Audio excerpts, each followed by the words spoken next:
প্রধানমন্ত্রী নরেন্দ্র মোদীর সফরের আগে ডিএসপির রাস্তায় বিশাল ধস। লাগাতার বেশ কয়েকদিনের ভারী বর্ষণের ফলে এই ধসের কারণ বলে জানা যাচ্ছে। দুর্গাপুর ইস্পাত নগরীর সেকেন্ডারি কনিষ্ক মোড় সংলগ্ন দুর্গাপুর ইস্পাত কারখানা যাওয়ার প্রধান রাস্তায় বিশাল ধস নেমেছে। ধসের ঘটনায় আতঙ্কিত এলাকাবাসী, স্থানীয়দের তৎপরতায় জায়গাটি ঘিরে ফেলা হয়েছে। আর এই রাস্তার ধসকে ঘিরে শুরু হয়েছে রাজনৈতিক তরজা। রাস্তায় তো সংস্থা দুর্গাপুর ইস্পাত কারখানার এই নিম্নমানের রাস্তা নির্মাণের ফলে ধসের কারণ বলে বিরোধীদের অভিযোগ। ধস নিয়ে সরব হয়েছেন পাণ্ডবেশ্বরের বিধায়ক তথা পশ্চিম বর্ধমানের তৃণমূল কংগ্রেসের জেলা সভাপতি নরেন্দ্রনাথ চক্রবর্তী। দাদা, মাননীয় প্রধানমন্ত্রী দুর্গাপুরে আসার আগেই বিভিন্ন জায়গায় হোর্ডিং পড়েছে যে মোদি তুমি জবাব দাও, রাষ্ট্রায়ত্ত সংস্থাগুলি কবে খুলবে, কি বলবেন আপনি?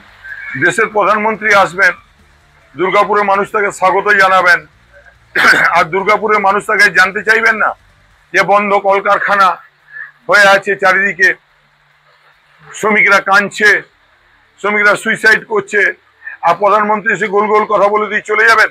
তার কাছে সাধারণ মানুষ জবাব চাইবে না? 100 বার জবাব চাইবে।